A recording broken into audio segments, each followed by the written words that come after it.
Deus amado, Pai querido, nós te glorificamos por esta hora, Senhor, em que aqui estamos, em que, ó Deus, como diz a Escritura, alegrei-me quando me disseram, vamos à casa do Senhor. Por isso, nesta manhã, nós te glorificamos, porque os nossos pés estão diante dos teus átrios e os nossos pensamentos no santíssimo lugar. Assim te glorificamos nesta manhã, em que te pedimos graça, sabedoria, compreensão, libertação, para dia a dia, ó Deus, te servirmos como o Senhor merece ser servido, te adorarmos, ó Deus, com entendimento e compreensão, para alcançarmos aquilo que olhos não viram, nem ouvidos ouviram, nem nunca penetrou ao coração humano. Nos concede a tua graça, pois sem ti nada podemos fazer. Nós oramos confiados no nome, no sacrifício do Senhor Jesus. Amém. Amém, meu irmão. Podeis sentar nesta hora, nós queremos seguir e começarmos a ver as coisas um pouco mais, não sei se seria o certo, teologicamente falando. Nós gostaríamos de começar um exame minucioso da Escritura. Minucioso é uma palavra que fica sempre aquém da realidade. Por quê? Simplesmente porque a Escritura tem sempre detalhes que vão nos surpreender. Sempre. Por mais que você leia a Escritura, sempre estará escrito lá. Clama a mim e responder-te-ei, anunciar-te-ei coisas grandes e firmes que tu não sabes. Não adianta, por mais que você estude, Deus é sempre uma fonte inesgotável. Eu digo e creio, ninguém nunca dominará toda a revelação bíblica. Não. O próprio apóstolo João, ele escreve dizendo que se todas as coisas que Jesus Cristo fez fossem escritas em livros, ele diz, cuido que nem todos os volumes do mundo caberia. Então quer dizer, mas ele diz assim, mas isso que está sendo escrito já é o bastante para que creiais, entendais e saibais que Jesus Cristo é o Senhor. E tem sido assim, mas o próprio João, que contemplou tantas coisas, ele não se considerou sequer capaz de escrever todas as coisas que viu e ouviu a respeito de Jesus. Então nós hoje acharmos que vamos dominar a revelação de Deus, já entramos aí, já demos o primeiro passo da loucura.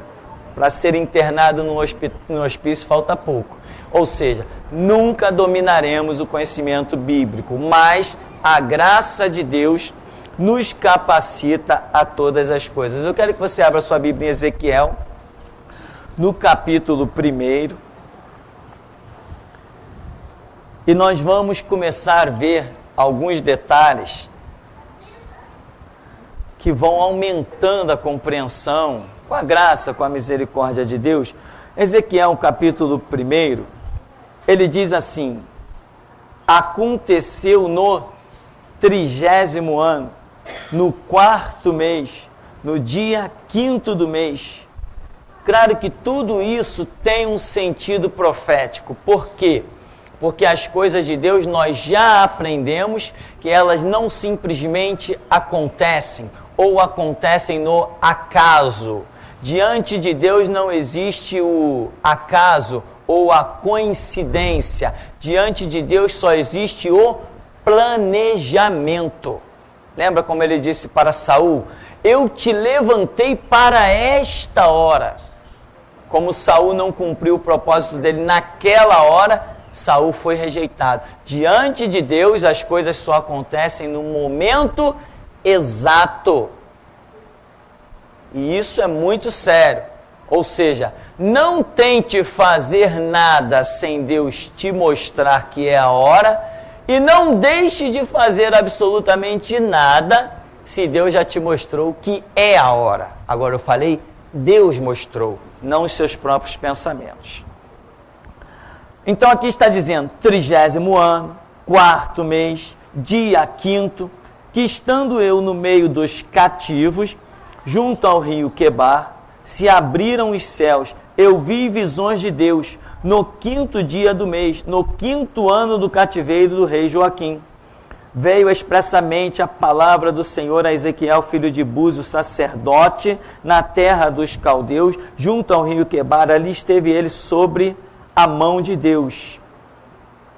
Olhei, e eis que um vento tempestuoso vinha do norte, e uma grande nuvem com um fogo a revolver-se, e um resplendor ao redor dela, e no meio uma coisa como de cor de âmbar, que saía dentre o fogo. Do meio dela saía a semelhança de 4 animais. Então veja bem, aqui nós estamos falando que ele olhou e viu um vento tempestuoso. Ele não viu algo, uma brisa. Ele não viu uma brisa. Ele não viu algo que te dê a ideia de paz e tranquilidade. Ele viu algo que te dá a ideia de tumulto. Um vento tempestuoso. Você já presenciou uma tempestade, não já? Tem aquelas tempestades que o vento passa que chega a assoviar. E ele está dizendo, eu vi um vento tempestuoso, ou seja, a revelação que eu vou descrever agora não é um sinal de paz e tranquilidade. A revelação é um sinal de tumulto.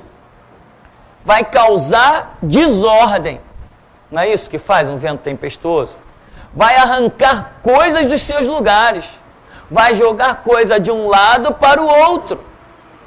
Vai tumultuar uma série de coisas, vai quebrar a rotina de muita gente, vai destruir muita torre. É um vento tempestuoso.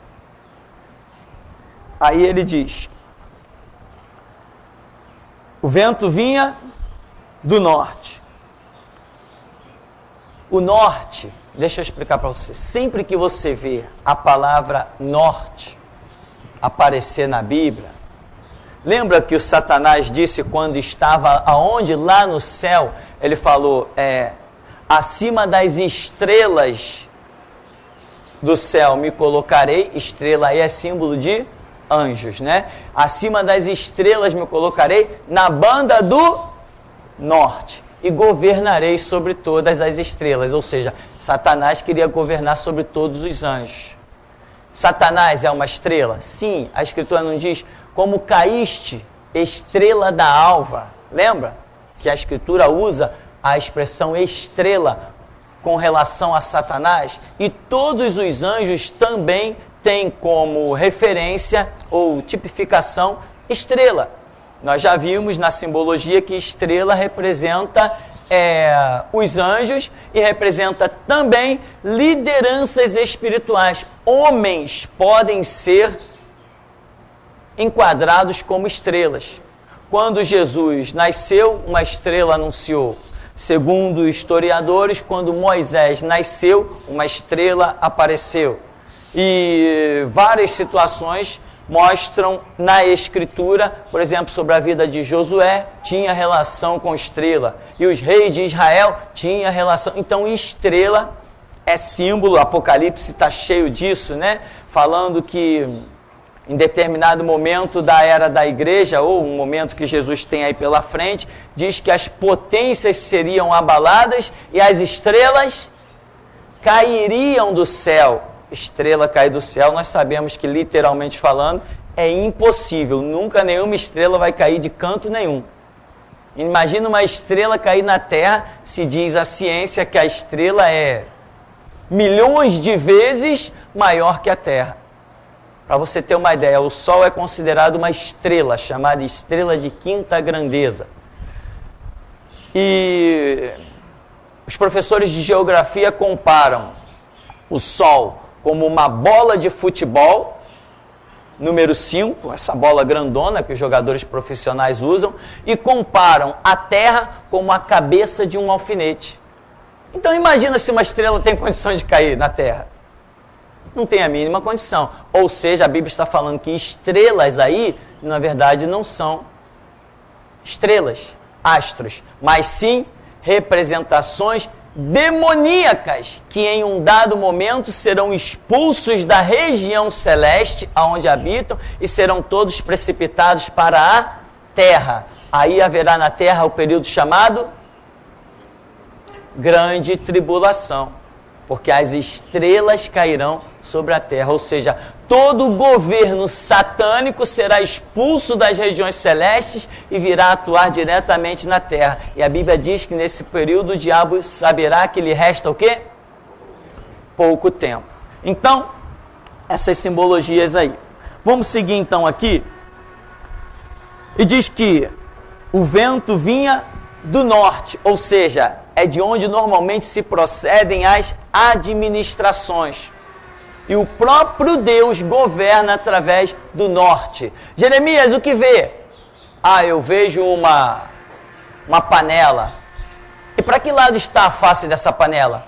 Para o norte. Pois bem, eu projetei que do norte venha o mal sobre toda a terra. Sempre é assim que Deus usa espiritualmente a questão com relação ao norte. E dizia uma grande nuvem. Nuvem é símbolo de quê? Da presença de Deus. Lembra que Jesus no Monte da Transfiguração, com os seus discípulos, de repente veio uma nuvem e os encobriu. E da nuvem saiu a voz de Deus. Quando Jesus foi assunto aos céus, no Monte das Oliveiras, lá depois da sua ressurreição, diz que ele foi subindo e uma nuvem o encobriu ou o recebeu. Então aquilo ali era símbolo de Deus. Quando a nação de Israel estava debaixo do deserto, de 60 graus, diz a Bíblia que uma nuvem os acompanhava. E aquilo não era uma nuvem comum. Por quê? Porque Moisés tinha a ordem de que quando a nuvem parasse, o povo parava e levantava acampamento e assentava o seu acampamento. Quando a nuvem começava a se mexer, Moisés olhava e dizia para o povo, levante as suas tendas, e a nuvem tomava uma direção e o povo ia atrás. Então aquela nuvem ali não era apenas uma nuvem, era a representação do próprio Deus. Nuvem é símbolo de Deus, da presença de Deus. E diz também que havia com um fogo a revolver-se, e um resplendor ao redor dela, e no meio uma coisa como de cor de âmbar, que saía dentre o fogo. Então você vê aí, nuvem, fogo, e nós sabemos que fogo é símbolo de juízo. Juízo é símbolo de pranto, lamentação, lágrimas, dores. Ora, o que está sendo revelado nisso aqui? Não está sendo revelado, eu não estou diante de uma revelação de paz e amor. Aí, no Manais, estou legal. Não estou diante disso. O conceito a ser revelado aqui está demonstrando que vem coisa pesada pela frente. Coisa de, se é juízo, se vem juízo, se tem alguém para ser julgado pelo Todo-Poderoso, pode se preparar para colocar algumas lágrimas para fora. E sabe-se lá a que ponto. Então, diz, e do meio dela saía semelhança de 4 animais, e esta era a sua aparência. Tinham a semelhança de um homem. Então ele vai começar a falar dos 4 animais que ele fala, porém,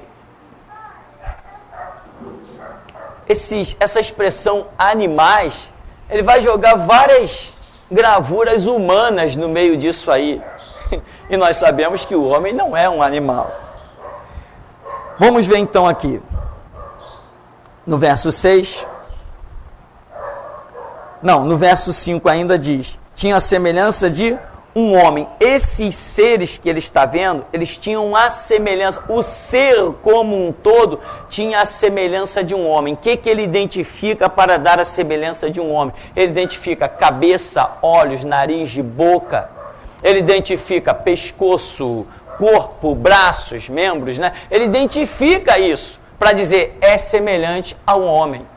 Aí ele descreve no verso 6.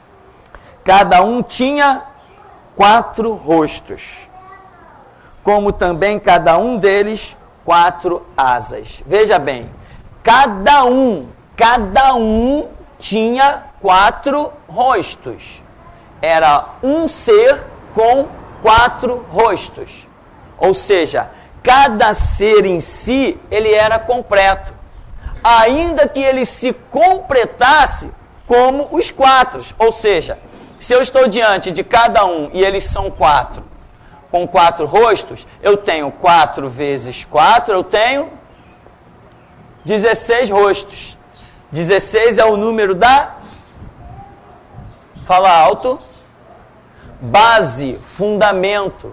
16 significa base, fundamento. Ou seja, Deus está revelando que vai trazer algo que é base, que é fundamento. E se eu tenho uma base, um fundamento que é trazido por Deus, eu tenho algo inabalável, eu tenho algo indestrutível. Eu tenho algo que, se eu estiver fundamentado nisso aí, eu estou bem, porque ele é um propósito de Deus. Aí diz aqui, cada um tinha 4 rostos, como também cada um deles 4 asas. O que revela o 4? Norte, sul, leste, oeste. 4 significa que Deus vai trazer algo com um projeto que vai alcançar toda a terra. Em que momento? Eu não sei em que momento, mas eu garanto que esse projeto de Deus não será frustrado e ele vai alcançar toda a terra. E nós já sabemos, né, que nós estamos falando de quê? Do Evangelho. O Evangelho vai alcançar toda a terra. Ah, mas não alcançou ainda com 2000 anos. Em virtude do fracasso da igreja, o Evangelho ainda não alcançou o mundo. E eu garanto que antes do arrebatamento, o Evangelho não alcançará o mundo. Essa história, vamos evangelizar o mundo, vai nada, é palhaço, está fora do propósito, fora da dispensação, porque a igreja não vai alcançar o mundo antes do arrebatamento. Mas depois do arrebatamento, mais um pouquinho para frente virá um período chamado milênio. E no milênio será pregado este evangelho do reino a todas as criaturas. Aí Jesus diz, então virá o fim.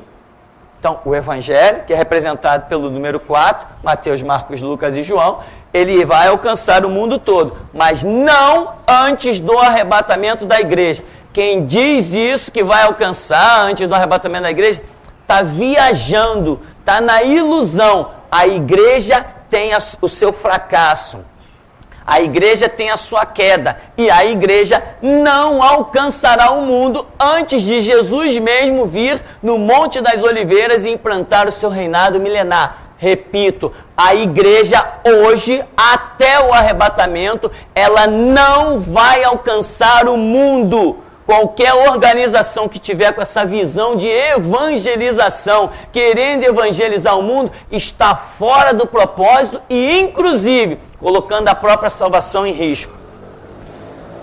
Diz aqui então,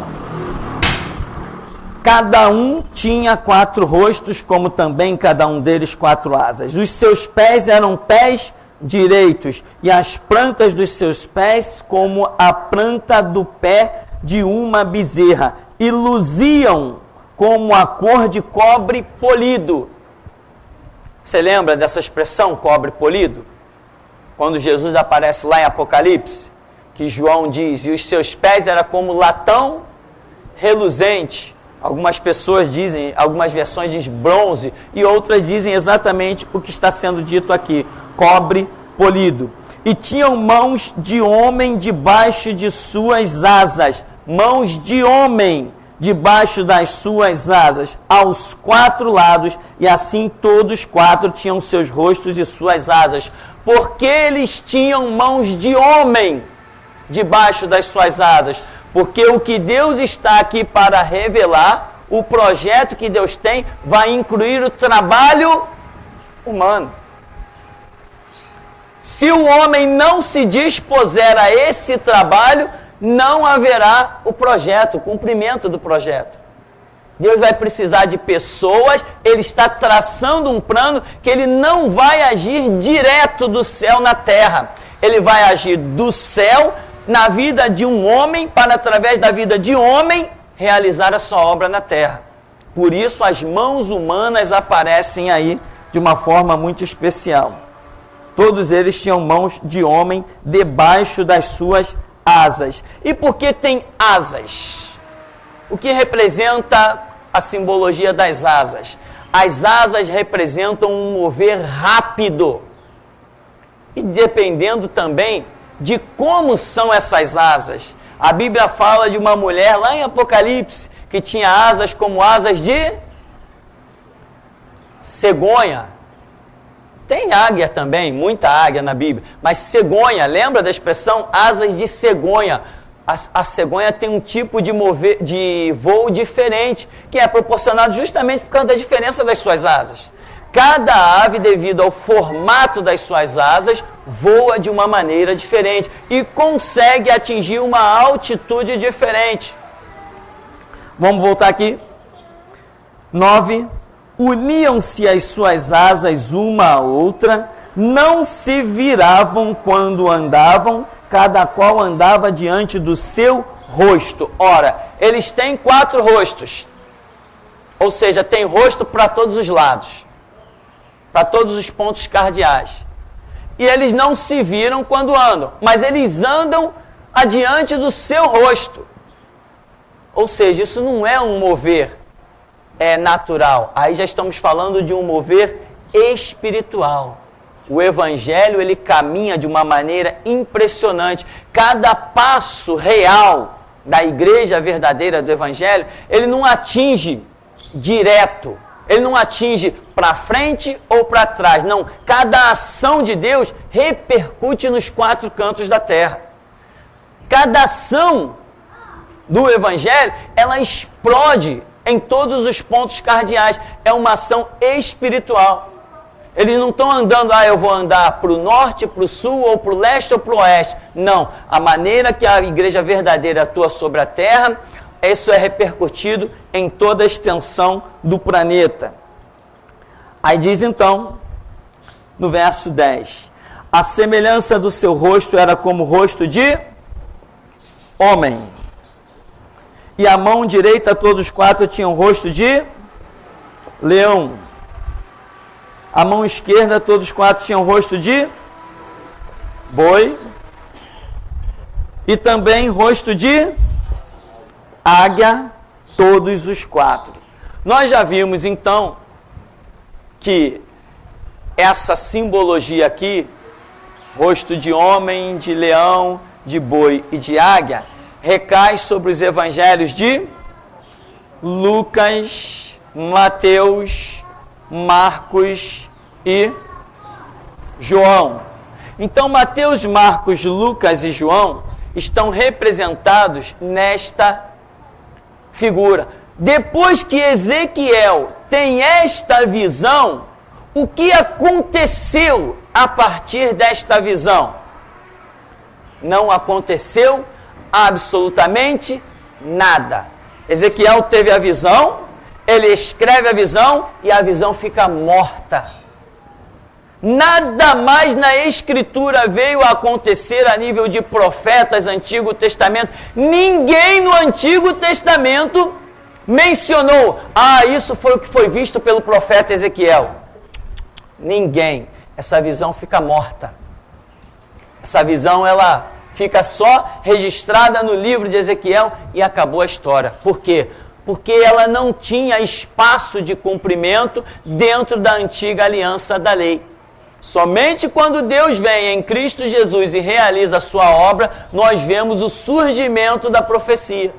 O cumprimento da profecia, que é a realização do livro de Mateus, Marcos, Lucas e João, que são representados por esses animais. Por quê? Porque Mateus é onde apresenta Jesus, genealogicamente falando, Jesus como o leão da tribo de Judá. Então, Jesus, em Mateus, traz a simbologia do leão. Lucas, aquela velha ideologia do homem perfeito, a genealogia que Lucas monta a respeito de Jesus, transportando até Adão. O boi, aquele evangelho de Marcos escrito para os romanos devido ao trabalho, então a simbologia do boi, um animal de carga. João, que apresenta Jesus como Filho de Deus.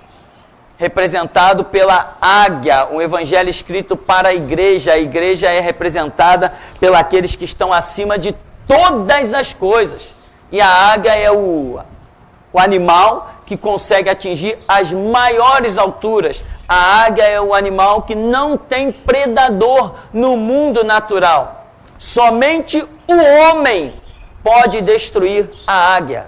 Leão não caça a águia. Cascavel não caça a águia.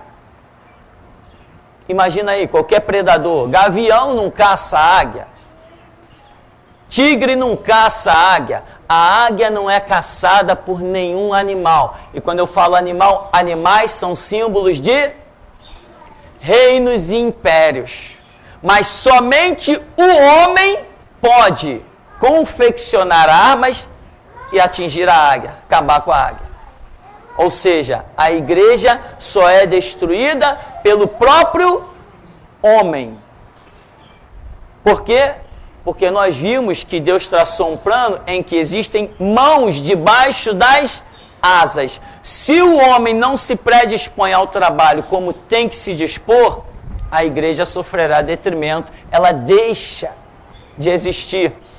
Deixa de existir, entre aspas, porque Deus sempre encontrou, durante a história da humanidade, alguém disposto a dar a vida pelo Evangelho. Então a igreja subsiste por isso. Mas se Deus não encontrasse ninguém para dar a vida pelo Evangelho, também a era da igreja sofreria detrimento, à semelhança de Israel, em que Deus diz lá no meio das profecias: procurei um que estivesse na brecha e não encontrei ninguém. Resultado, cancelou-se a era de Israel, deu-se início à era da igreja. E a era da igreja será cancelada também. Para dar-se início a quê? A era do milênio. A era do milênio será pregado o evangelho, mas na era do milênio não existirá igreja. A igreja será exterminada também. Deus vai no final arrebatar aqueles que estão fiéis e depois acaba-se a era da igreja. E o que a igreja deveria fazer, ela não fez. Se a igreja fizesse o que tinha que fazer, talvez a era do milênio não viesse à existência. Mas, então diz aqui, 11, e o seu rosto e as suas asas eram separados em cima, cada qual tinha 2 asas juntas uma à outra, e 2 cobriam os corpos deles, cada qual andava diante do seu rosto para onde o Espírito havia de ir, iam. Não se viravam quando andavam, e quanto à semelhança dos animais, o seu parecer era como brasas de fogo ardente, como uma aparência de tochas. O fogo corria por entre os animais, e o fogo resplandecia, e do fogo saíam relâmpagos, e os animais corriam e tornavam a semelhança dos relâmpagos. E vi os animais, e eis que havia uma roda na terra junto aos animais, para cada um dos seus 4 rostos, e o aspecto das rodas e a obra delas era como cor de turquesa, e as 4 tinham uma mesma semelhança, e o seu aspecto e a sua obra eram como se estivera uma roda no meio de outra roda. Andando elas, andavam pelos 4 lados deles, não se viravam quando andavam. Essas rodas eram tão altas que metiam medo, e os 4 tinham as suas cambas cheias de olhos ao redor. E andando os animais, andavam as rodas ao pé deles. E elevando-se os animais da terra, elevavam-se também as rodas. Para onde o Espírito queria ir, iam, pois o Espírito os impelia. E as rodas se elevavam defronte deles, porque o Espírito da criatura vivente está nas rodas. Andando eles, andavam elas, parando eles, paravam elas, e elevando-se eles da terra, elevavam-se também as rodas de fronte deles, porque o espírito dos animais estava nas rodas, e sobre a cabeça dos animais havia uma semelhança de firmamento, como um aspecto de cristal terrível, estendido por cima sobre a sua cabeça. Bem, daí para frente, nós vamos ter repetições das situações. Mas o que nós vemos? Fogo, relâmpagos, né? E os animais se tornavam a semelhança de relâmpagos. Nós vemos, resumindo, nessa visão que eu vejo organizadamente, eu vejo um tumulto. É juízo, é relâmpago, é vento, tempestade e o que mais nós pudéssemos imaginar a esse nível. Ou seja, nós vimos que esta é uma revelação a respeito de quê? Do Evangelho de Jesus Cristo, representado por Mateus, o leão, Marcos, o boi, Lucas, o homem e João, a igreja. Mateus, aquele evangelho que foi escrito para os judeus.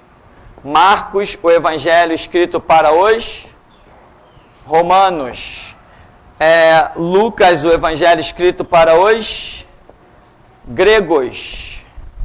E João, o evangelho escrito para a igreja.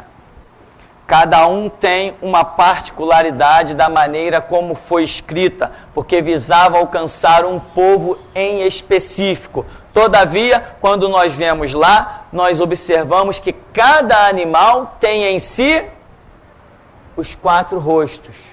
Ou seja, cada evangelho em si, separado, é o suficiente para cumprir o seu propósito.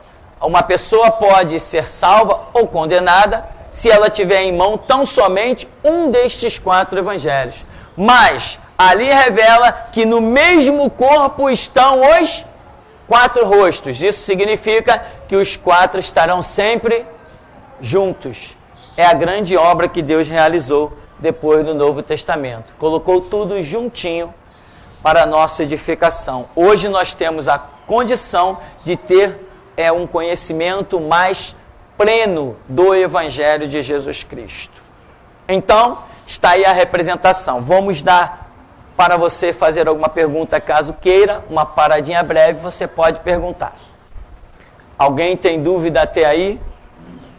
Tem algo que queira falar? Sempre bem objetivo, sem contar as experiências, não, porque eu fui na praia, eu subi o Pão de Açúcar, eu escalei e tal, não, eu quero coisa bem objetiva para a gente trabalhar aí, né?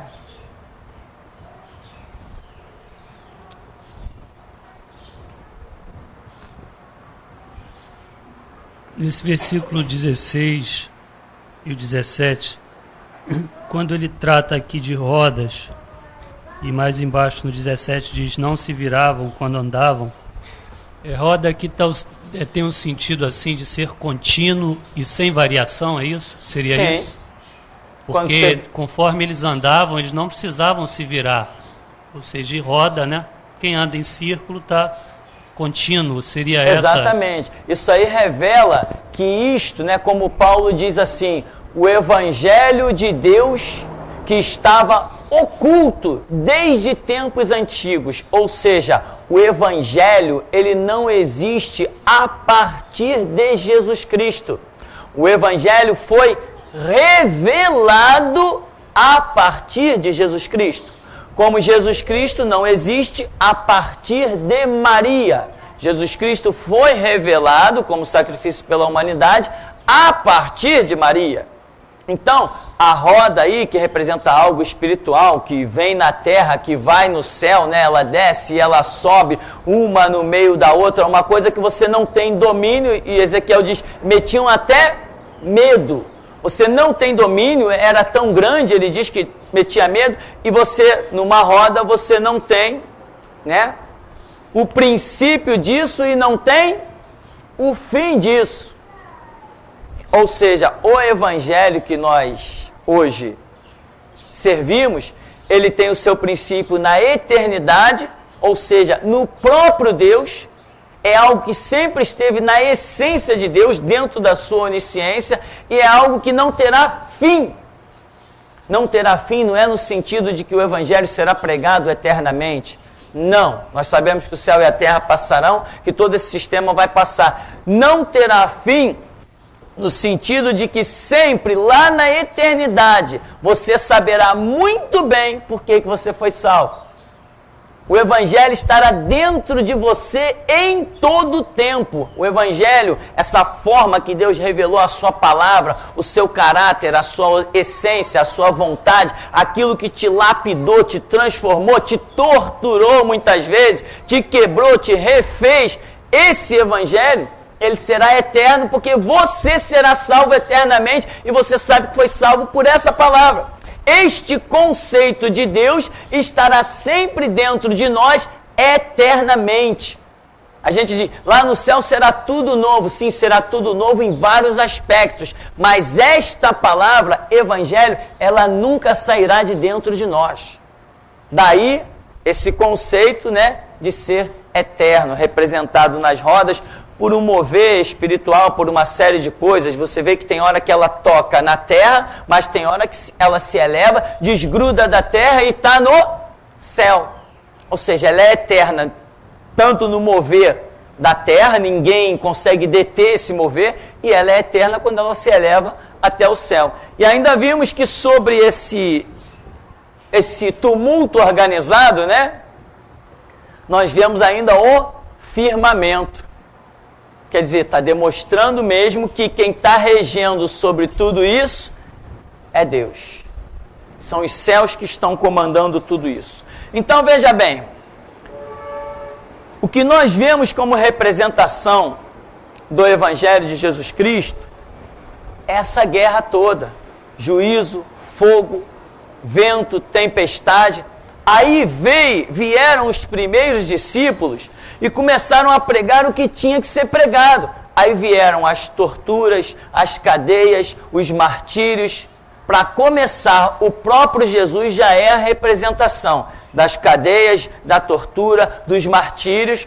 E aqueles que de perto seguiram Jesus, até os 200 primeiros anos da igreja, foram exatamente o retrato de Jesus, encarando tudo, passando pelas mesmas coisas e herdando a mesma glória.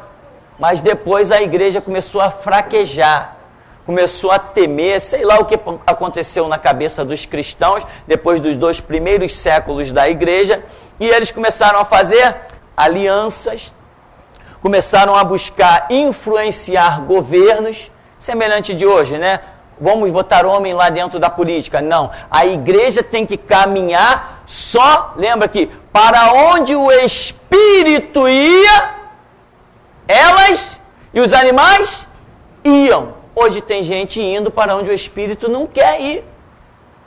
Imagina o Espírito Santo indo congregar lá dentro de Brasília. Imagina o Espírito Santo dentro do Congresso Nacional. Ele compactuando com aquilo tudo ali, aquela podridão, aquele roubo, aqueles escândalos, aquelas pedofilias como os políticos lá no Nordeste, aqueles horrores da prostituição infantil que nem está em reportagem mostrando lá sobre o Nordeste. Imagina o Espírito Santo indo para uma área dessa. O negócio do Espírito Santo é outro, bem diferente. Então, depois dos 200 primeiros anos da igreja, começou-se a igreja a fraquejar. Aí veio uma série de problemas.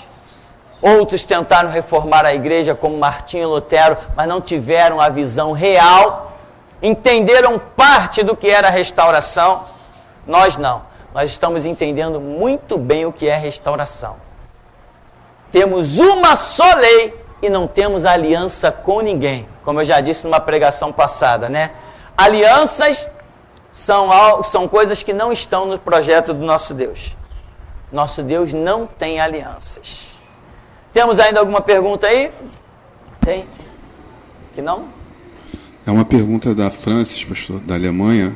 Ela diz assim: pastor, existe um vídeo no YouTube que diz que essa revelação de Ezequiel era por ele ter visto um avião, que Deus o havia mostrado um avião, e isso seria a descrição de um avião. O senhor pode, por favor, dizer algo a respeito? Veja bem, essas e outras afirmativas existem aos montes por aí. Ou seja, a loucura do mundo e dos que pensam ser teólogos Porque tem pessoas que pensam que são alguma coisa. Pessoas que pensam que são pastores, porque fizeram um cursinho de teologia besta de 2, 3, 4 anos, às vezes 5, ganharam um diploma e pensam que são pastores. Não sabem que são apenas palhaços. Que os seminários que eles fizeram não passam de lixo. Seminário Batista do Sul é lixo. Seminário Betel é lixo. Seminário das Assembleias de Deus é lixo. Quer a prova que é lixo? É lixo porque são reconhecidos pelo MEC. Seminário do predestinado lá do Miguel Ângelo é lixo. Porque aonde que os passos da igreja podem ser reconhecidos pelo Ministério de Educação e Cultura? O Ministério de Educação e Cultura, o MEC, está financiando hoje as cartilhas do homossexualismo para serem distribuídas dentro das igrejas. Como é que o MEC vai me apoiar? Se eu sou apoiado pelo MEC é porque eu sou igual a ele. Então o que acontece? Essas declarações, ele viu um avião, ele viu não sei o quê, isso faz parte desses políticos evangélicos, vou assim usar a expressão, desses mercenários, hipócritas e sem vergonhas, que a vida deles é só fazer da igreja um cabide de emprego, enriquecer montando as suas empresas por fora, é só o que eles fazem. Não é o nosso negócio. Nós queremos a revelação bíblica. E o que Ezequiel viu? Ezequiel viu o que ele viu. Não viu um avião. Se eu disser que ele viu um avião, eu estaria interpretando a visão de Ezequiel. Aí eu estaria cometendo um dos piores pecados que um ser humano possa cometer, que é interpretar alguma coisa espiritual.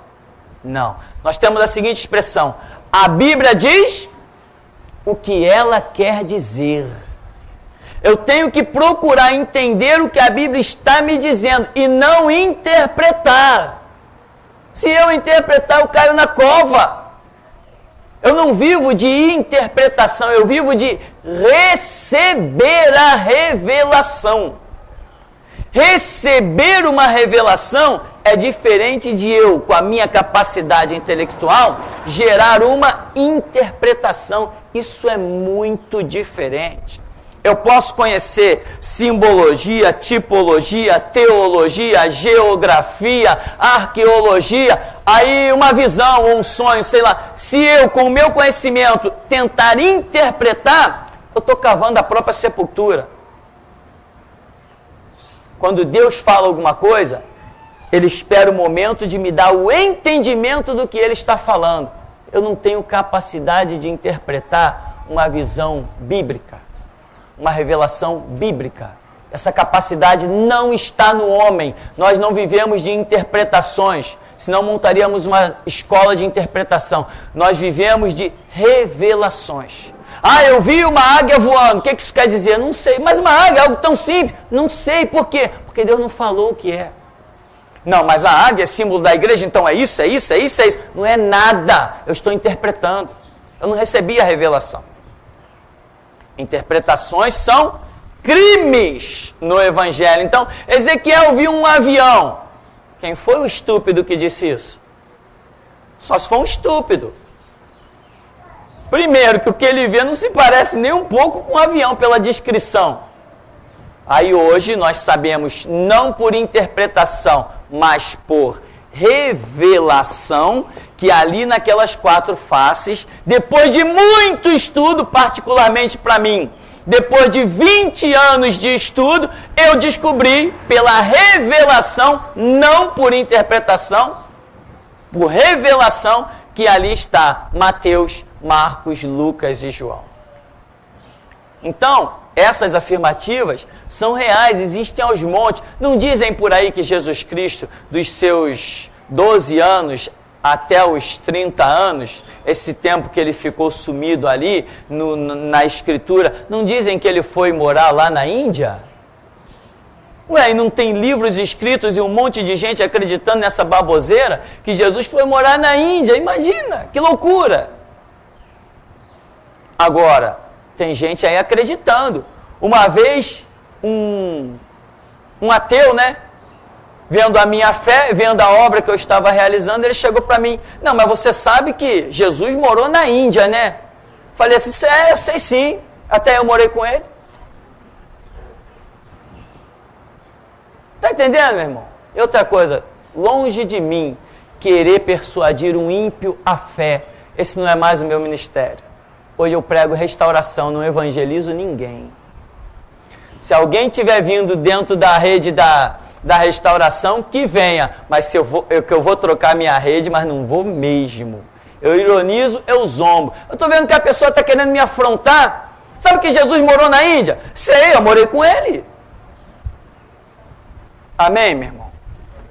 Tem mais perguntas aí? Não? Alguém aqui? Pergunta?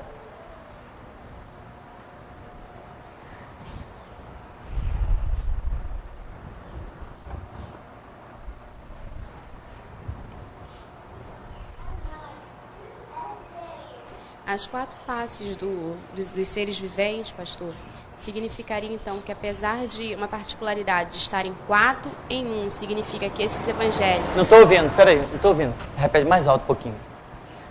Seria os quatro seres viventes representados em um, né, em um ser. Significa que apesar do evangelho ser único em si, né, ele por si, por exemplo, o evangelho de Mateus, ele poderia fazer toda a obra, alcançar todos os povos, mesmo que fosse só ele.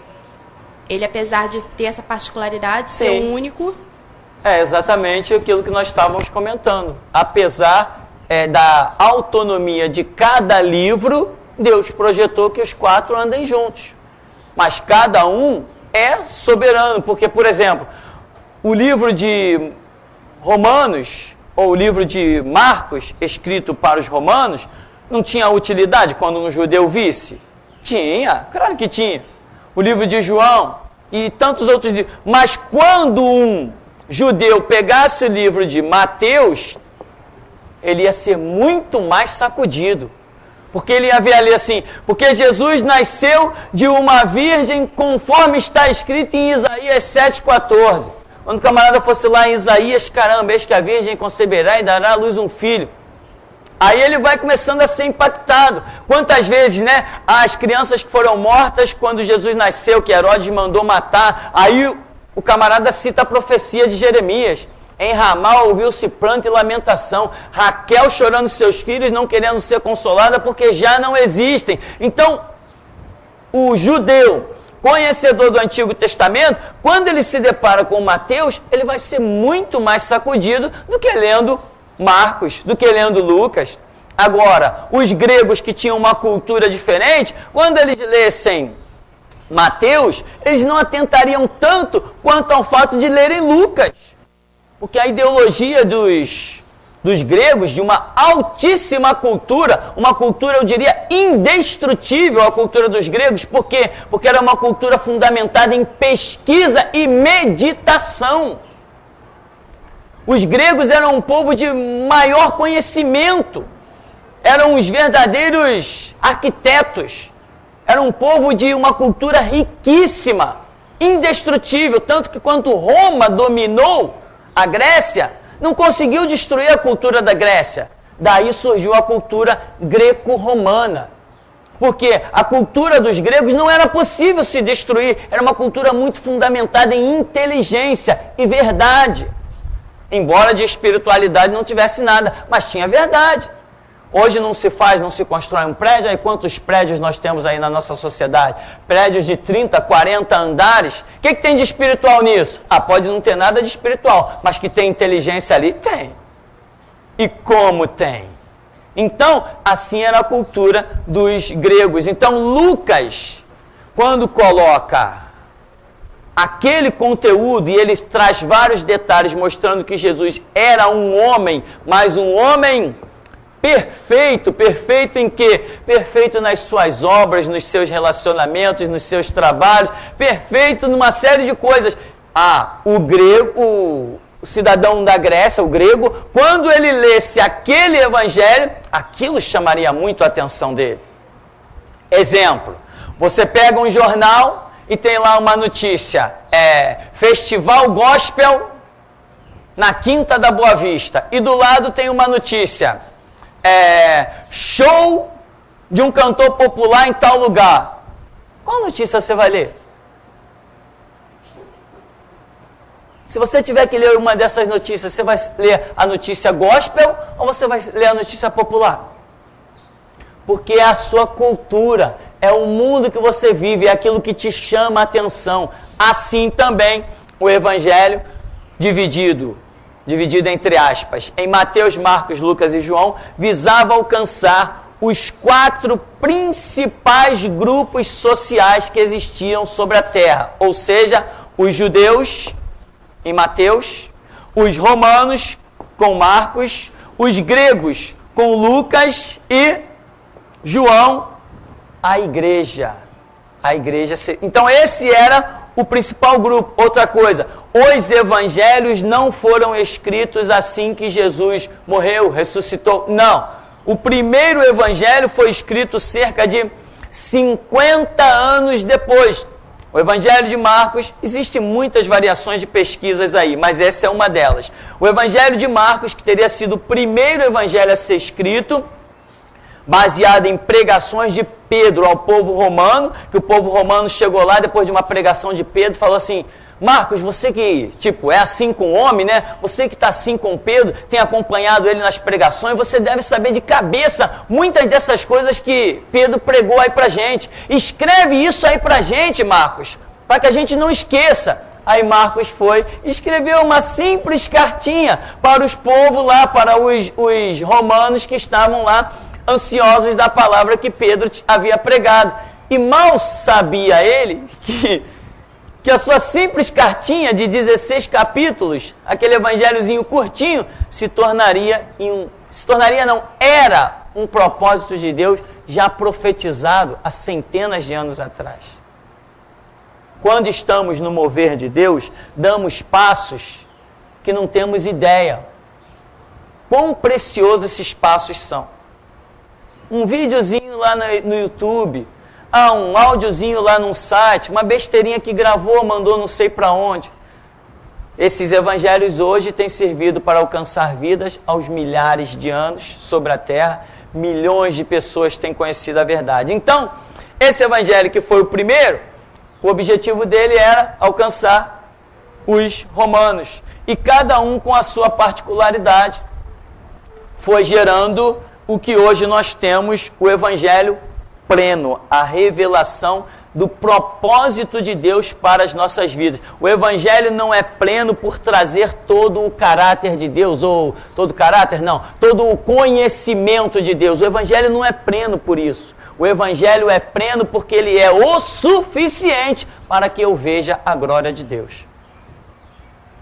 Então, em relação a essa visão, em relação também àquele simbolismo da mão humana, em relação a isso, então, no caso aí, o evangelho, essas características do evangelho, seriam esses povos aí, o grego, o romano, o governo romano, a filosofia grega, seria assim o ápice que os homens conseguiram alcançar na Terra. Então Deus usou, no caso, esse simbolismo em relação a isso, no caso, o Império Romano, e a filosofia grega, que seriam o ápice de que os homens chegaram na Terra. Eles não vão passar nunca mais disso. Isso foi o top. Então Deus pegou essa característica e usou isso no caso dos evangelhos, porque isso aí vai ser vamos dizer assim, vai ser o ápice do limite do homem sobre a terra, em termos de organização, filosofia. Então Deus usou isso aí, no caso do homem, em relação à igreja pela superioridade da palavra, e dos judeus por causa da promessa de Abraão e tal. Então seria o ápice do homem sobre a terra, seria toda essa no caso da igreja de Israel, e brilhante. Roma e Grécia, então. Perfeito, exatamente. O homem havia atingido o seu limite. O homem havia atingido o seu limite e o homem estava já perdido. Muitos, mesmo atingindo os seus pontos mais altos, continuavam perdidos, porque não tinham resposta. Uma das perguntas dos gregos, isso está em vários livros, eu estudei no 2º grau, e a filosofia grega era algo, pelo menos na minha época, eu fiz um curso chamado Formação Geral. Era um negócio difícil, muita gente fugia, quando tinha opção lá, fugia desse curso de formação geral, porque era algo muito apertado. Eu tinha 16 matérias, era uma loucura. Mas eu não gostava de muita moleza, então eu tinha formação geral ou formação em turismo. Turismo era uma maravilha, e só fazia trabalhinho, e eu pulei para a formação geral. Eu lucrei muito pela coragem que eu tive. Eu aprendi coisas que quem entrou para a formação geral nem sonha. Eu conheci pesquisas científicas, provas, contraprovas. Enfim, irmão, a vida é de calejar os pés, calejar as mãos. Você não deve ficar procurando moleza para viver, não. Os melhores soldados são forjados na fornalha e dentro das covas de leões. Amém? Então, veja bem, o que o irmão Carlos falou é simplesmente maravilhoso, perfeito, porque os romanos haviam atingido seu ponto alto. Qual era o ideal dos romanos? É servir a Roma, é matar por Roma, é morrer por Roma. Acabou, meu irmão. Para onde mais esse povo ia? Não tinha mais para onde ir. Quando vem a revelação do Evangelho aos romanos, caramba, eles entenderam que além de todo aquele ideal, de tudo aquilo, ainda tinha algo acima que eles estavam longe. Era a conversão deles, eles eram chamadas conversões. O Evangelho, que é escrito para os gregos, o de Lucas, então esse aí é brilhante quando você estuda os detalhes. Nós temos livros de história da igreja, temos livros de filosofia grega por aí e espalhado por toda a sociedade. Os gregos, eles se perguntavam a origem de tudo. Eles diziam, né, eu sempre uso esse exemplo, aqui tem uma árvore, tá, aqui tem uma árvore, mas essa árvore veio de onde? Não, essa árvore veio de uma semente. Tá, mas e a semente veio de onde? Não, a semente veio de um fruto. Tá, mas e o fruto veio de onde? Tá entendendo que era a filosofia grega? O fruto veio de uma árvore. Ah, então peraí, voltou o ciclo? A árvore vem da semente, a semente vem da fruta, mas a fruta vem da árvore. Ué, cadê o princípio? O que aconteceu primeiro? O que surgiu? De onde surgiu a vida? Que origem? Então os gregos viviam exatamente isso. Nas cidades gregas existiam os seus anfiteatros.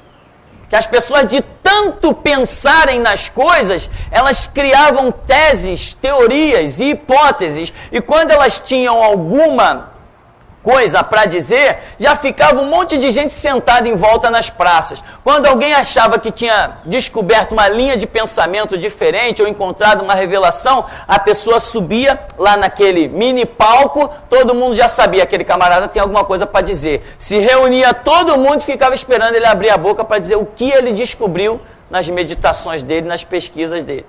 Era assim que vivia o povo grego. Quando o Evangelho de Lucas é apresentado para esse povo, eles viram, caramba, Jesus foi demais, Jesus superou a gente. E Jesus está revelando um princípio que nós não conhecemos. Ele está reportando lá para um reino eterno. E olha quem é Jesus, olha o que ele fez. Olha o que ele disse, ele é superior a gente. Era isso que os gregos viam. E assim foi a particularidade também com Mateus. Agora, a igreja, além de ser o que é igreja, também a igreja recebeu um impacto tremendo de certas coisas, porque o Evangelho de João revela para a igreja algo que no princípio muita gente não acreditava. Não, Jesus era demais, Jesus era o grande profeta, Jesus ressuscitava os mortos, Jesus falava coisas tremendas. Ah, mas Elias falava também, Moisés falava também, Jeremias falou também. Mas aí o Evangelho de João vem e apresenta Jesus Cristo, o Filho de Deus. No princípio era o Verbo estava com Deus e o Verbo também era Deus. Então, a linguagem que João apresenta dentro da revelação para a igreja, também da igreja que já tinha então atingido um certo patamar. O Evangelho de João foi escrito mais ou menos 90, 85 anos depois de Cristo. A igreja já estava meio que estacionada. O Evangelho de João vai e traz uma revelação poderosíssima acima. Então aqui o que nós vemos, como foi dito, os 4 povos já tinham atingido o seu teto. E a revelação de cada evangelho transportou esses 4 povos para um estágio superior, um estágio espiritual. Por favor, pastor, aqui em Ezequiel, capítulo 1, versículo 7, as suas pernas eram direitas, a planta cujos pés eram como a de um bezerro, e luzia como o brilho de bronze polido. Por favor, o direito nesse sentido quer dizer que Deus, como tem até um ditado, um dizer de homem, mas acho que tem um dizer de Deus que o direito é a parte boa, é a parte certa, é a parte correta, que é o oposto da esquerda. O que está querendo dizer nesse versículo? Faz favor. Não seria exatamente o direito ser o bom e o esquerdo ser o ruim, senão eu estava frito, né, irmão? Sou canhoto de pé, às vezes sou canhoto de mão. Não seria bem isso. Mas o que acontece? Nós temos a planta dos nossos pés, elas são projetadas de uma maneira. Então você vê, quando você anda, você oscila. Você não anda reto. Se colocar uma linha aqui para você andar embaixo, você vai ver que para você ficar nessa linha, você vai ter que estar se equilibrando sobre os pés para aquela linha ficar sempre assim em cima da tua cabeça. Ou seja, quando você anda, você se apoia, você joga o peso do seu corpo para a esquerda, joga o peso do corpo para a direita. Você anda e oscila, vai para lá, vem para cá, vai para lá, vem para cá. A ideia do pé direito, ainda mais comparado à bezerra, eu não sou da roça não, mas vocês já viram que o pé da bezerra, ele não tem a cavidade que nós temos, né? Essa cavidade lateral que nos obriga a oscilar no andar, a bezerra não tem. Ela inclusive você já viu o formato da ferradura, né? Demonstra que ela tem um apoio bem uniforme no seu pé. Lembra do formato da ferradura? Ou seja, ela pisa firme. Ela pisa firme. Pé da bezerra, acho que do cavalo é igual, não sei, não entendo. Mas ela pisa firme, a bezerra. E, sendo pé de bezerra, ela não tem aquela cavidade lateral que nós temos. Ou seja, o que aí está querendo demonstrar? Que a caminhada, o progresso, o desenvolvimento desses seres, ou seja, dos moveres de Deus, é algo muito firme, é algo que não sofre oscilação, é algo que não tem exceção. Só existe diante de Deus a regra, os objetivos são completamente definidos. Outra coisa, se você caminha observando um alvo móvel, a sua visão, você não percebe, mas a ciência, através de equipamentos que possa colocar na frente do teu rosto, mostra que o foco da sua visão, ele foge toda hora, mas você capta ele novamente. Ou seja, quando eu vou olhar para aquela câmera lá, cada passo que eu dou, no que eu caio para cá, caio para lá, caio para cá, eu perco o foco daquela câmera. Só que existe na minha retina, tipo uma foto. Cada vez que eu olho para alguma coisa, você já viu aqueles filmes, aquelas películas, aquelas fotos?